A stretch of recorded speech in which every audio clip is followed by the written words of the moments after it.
Hey everyone, I'm Fred Ranger and I hope you're doing good. In today's video, I want to talk about a question I get a lot when I post photos on Instagram or on 500px or on my website.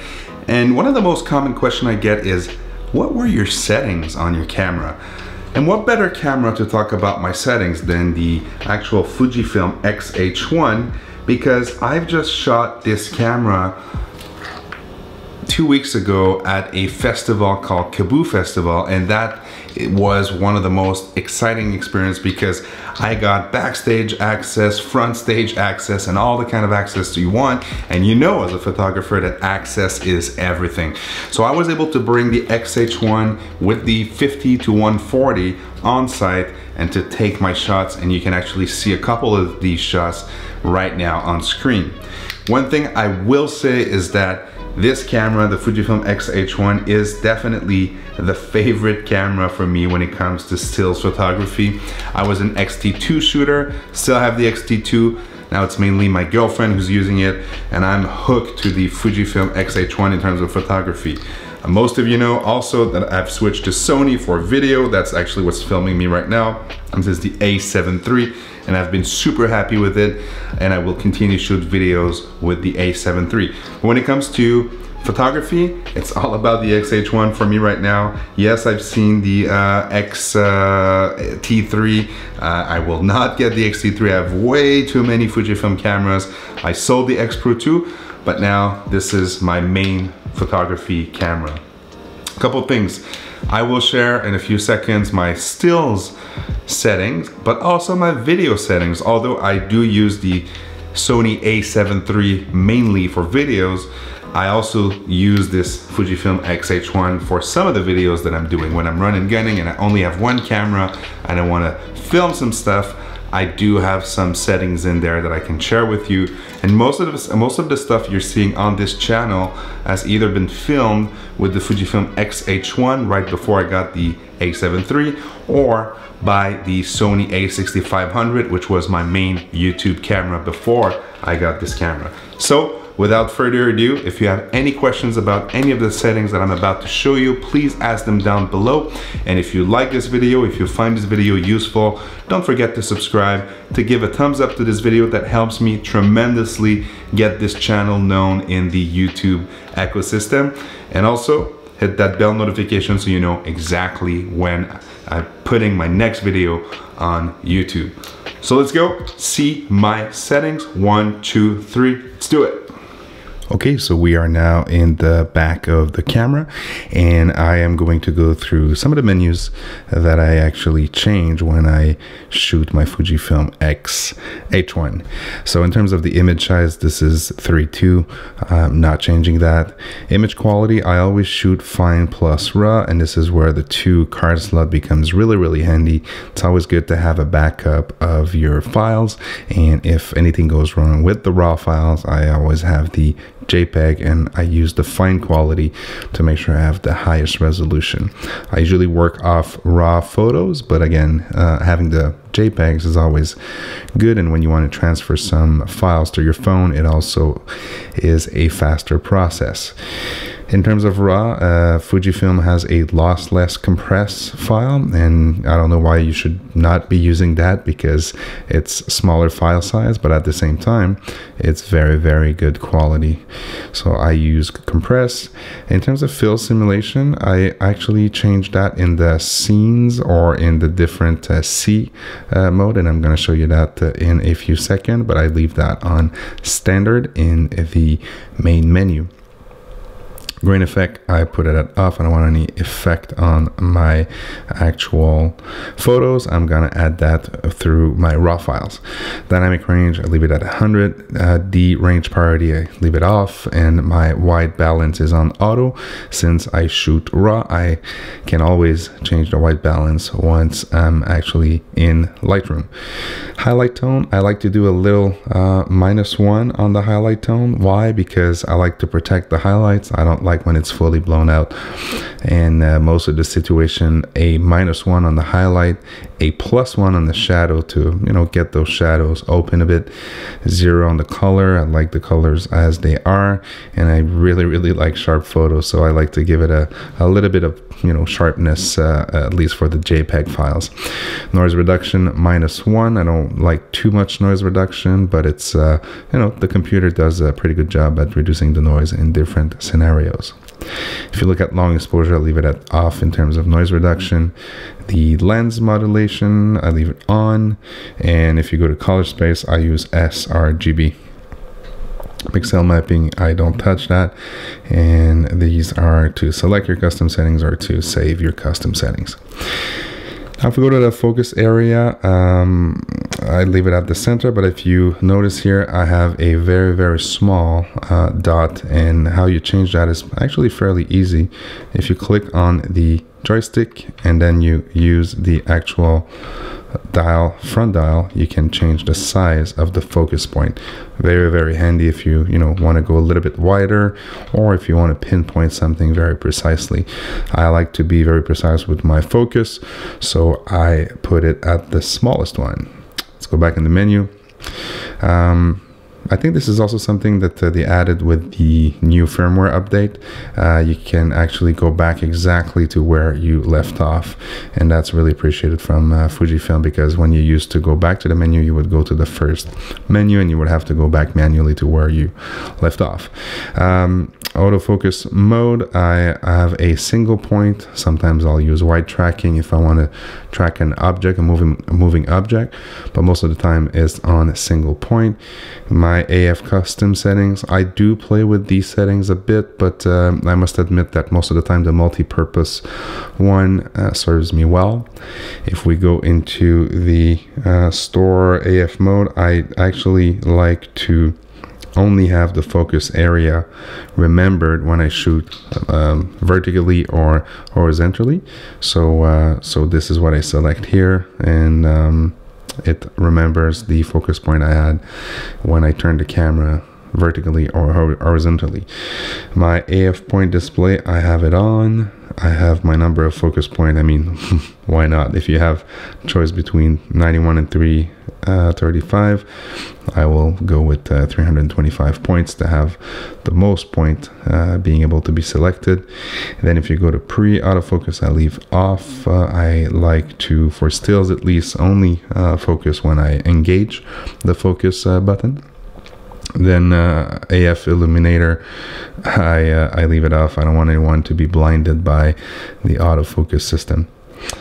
Face eye detection, this is something that's really handy, because it will find the eye, and it actually finds the eye in very dark and very very bad situation for cameras, and it's a pretty powerful tool. I know the X-T3 apparently has an even better eye tracking system, but that's something I do use, and I leave it on face on and eye auto. If you go to the AF MF, so that will actually engage your manual focus if you turn the focus ring, and I do like having the option of using the autofocus, but also maybe switching to the manual focus if I feel like doing manual focus. Peak, I actually, when I do use manual focus, I use peaking setting, focus peaking, sorry, highlight, and I use the red color. I put it on high because I want to see exactly where the focus is being pulled off.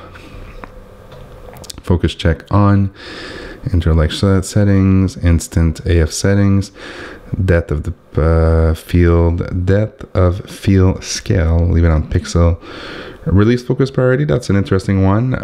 When I do single shot autofocus, I want the priority to be on focus. So I want the shot to be in focus. So I do prioritize the focus on that mode. But when I do continuous shooting and continuous autofocus, I put it on release, because I'd rather have more shots and have one in focus than missing some shots when I do continuous autofocus. If we go back, touchscreen. I like to do the autofocus with the thumb sometime. I do like the joystick, but that new autofocus touchscreen feature is really interesting, and sometimes I use it. Then if we go into the drive setting, I put it at 11. Actually, I should put it at 14. There you go. Why not? And then the slow, I leave it 5. And I don't use the advanced filter settings. Self-timer, pretty self-explanatory. Sometimes I use it, sometimes I don't use it. Most of the time I don't use it, actually. Shutter type, I do the mechanical shutter, and I know sometimes you want to use electronic shutter, but I'm usually sticking with mechanical. If you use electronic, it'll be completely silent, so it might be useful, but it introduces other types of limitation. Flicker reduction, I have at off. ISO settings, I do use these 3 ISO settings in different situations. So I have what I would call a safe auto ISO setting, where I'm averaging between 200 and 3200. And then I have a second one that's a bit more aggressive, so from 200 to 6400, and I leave the shutter speed to auto. And the third one is if I'm a really low light situation, I bring it way up to the maximum, which is 12,800 ISO. So these are my 3 settings. And the IS mode, at least in still mode, I don't want it to always be on, so I just want to engage the IBIS, or the image stabilization of the sensor, only when I'm shooting, and that way I can actually save battery life. Non-adapter, multi-exposure off, wireless communication. Of course, it's all set up and ready to go. Flash, don't really use flash, so everything is pretty much default. And if we go into the movie mode, this is where it gets interesting. This camera is capable of doing 4K 24p, and I do use it a lot. I have some videos on the channel where you can see the quality of the 24p, and this is at 200 megabytes per second. That's actually more megabytes per second than the Sony a7 III. Again, 2 completely different systems, and you can't compare apple with oranges. But at the end, this is a very capable video camera. That's my point. You can also film directly in cinematic 17:9, and of course your 1080p. But I usually film 4K 24p most of the time. Then I tried the 120p slow-mo setting. It will actually automatically convert it. You don't have to do it in your software. You just drop it on a 24p timeline, and it will play slow motion. It has a lot of bending, a lot of limitation, but you know what? It's good enough. And if you want to do slow-mo and don't have to do any processing in the software to slow down the shot and to play with frame rates, it is a good option. So sometimes I do use that. And then if we go to the actual film simulation, I mean, I'm not the only one who uses Eterna. I like Eterna. I think it's a very good profile. It's flat enough so you can actually grade it if you feel like it, but it's also right off the box, ready to go and ready to publish if you don't want to be messing with the color grading that's involved in video editing. So really great profile. It has that cinematic look. You can see some of the videos on my channel if you want to see how it looks. Dynamic range, I'll leave at 100. Again, I'm just reminding everyone that I'm in the video section now. White balance, I will usually set a white balance, so just like I did on the Sony right now. Maybe I'll go daylight depending on what I'm shooting, shade, or sometimes I'll input a value myself, and I'll do a custom one just like that. So that's the white balance. Here, and when I vlog, of course I do auto because I don't want to have to set it every single shot. Highlight tone, leave it 0. Everything is at 0 here. Sometimes I will play with the sharpness, but I'm always able to play with that in post, so adding sharpness or adding color or highlight depending on the dynamic range that I have on the sensor on the card, and most of the time I'll leave it at 0. F-log, I've tried some shot with F-log, but again, I'm not a pro videographer, so I'd rather stick with some of the profiles where I don't have to do intensive color grade. I will use LUT, I will use some color grading techniques, but again, not a pro videographer, so you can actually see that on my YouTube videos. Sometimes the color is off, but hey, I'm still learning just like you. Focus area for movie, it's in the center, but again, we can always play with that later when we're setting up our actual video features. The autofocus mode, I'll make sure it's on multi, because if you do area, it will actually stick with the area, the center of the screen, or the actual area that you dialed in. I like to use multi, where it can track your face all across the screen. So my autofocus settings are on +2 for tracking sensitivity, and my autofocus speed is +1. Sometimes I will use a little bit higher and faster, if I may say, tracking speed, so I will bump that up to +2 or +3, but most of the time the defaults +1 and +2 and +1 are pretty good for me. Pre-autofocus movie, yes. Then face eye detect is great feature when you do one-on-one camera talking head, like I usually do on this channel. So I leave that to, of course, face tracking. I like this feature a lot, and they've improved it a lot with the latest and greatest software or firmware update. Then the manual assist, I also use peak, and I also use red high. I like consistency across systems or across platforms, so I always use red on all of my cameras, and I always use high because I want to see it very, very well. Focus check movie off.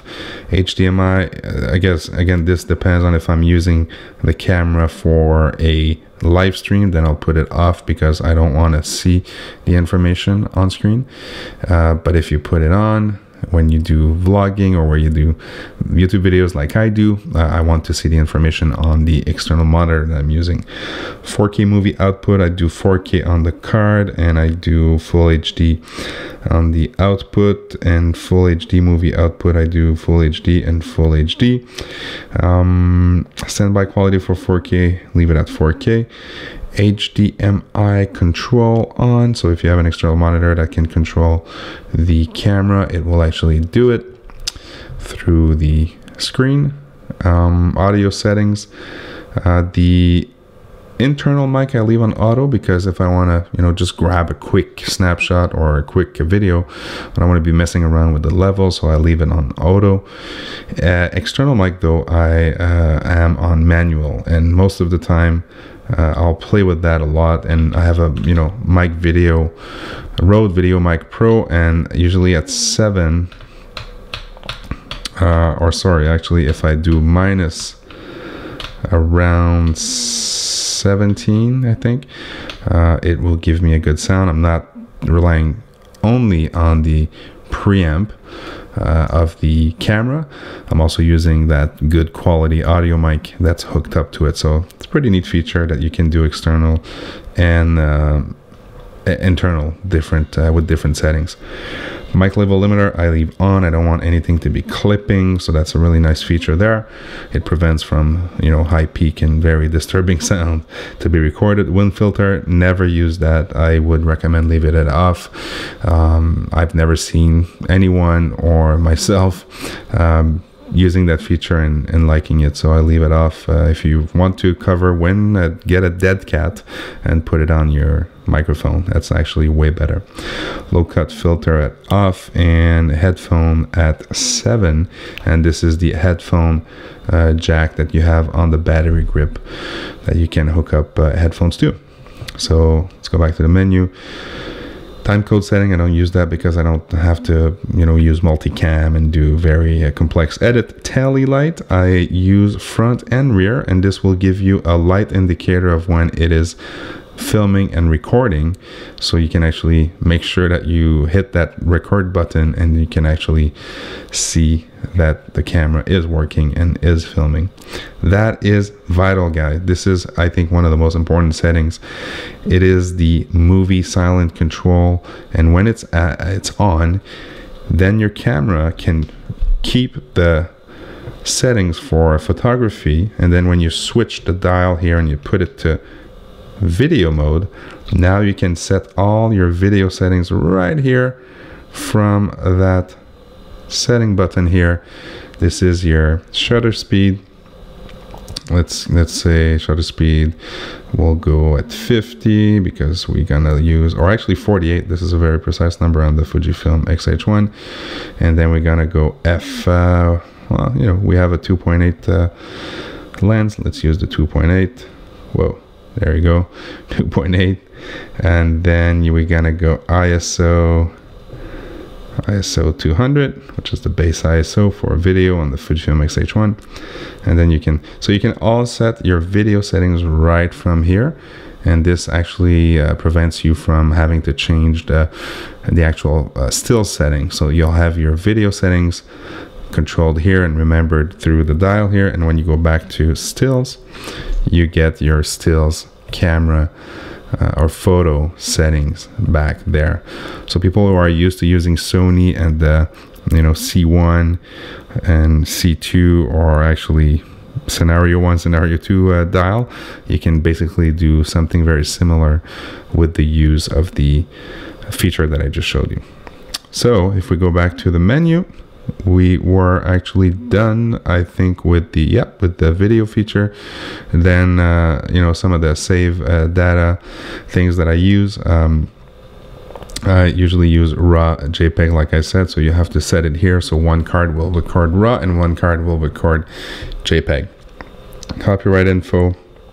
I do have copyright info here. It actually marks your name and the author name and the copyright notice, so it's actually added to the metadata of the photos. I think that's a really neat feature, and I think that's pretty much it. The rest is just like networking stuff and Bluetooth and so on and so forth, date and time, and of course some of the menu settings that you can or my menu settings that you can build and put your favorite items in there. So I hope you liked this video. If you did like this video, give me a thumbs up. If you have any questions about any of the menu system of the Fujifilm X-H1, leave a comment down below. I've been Fred Ranger.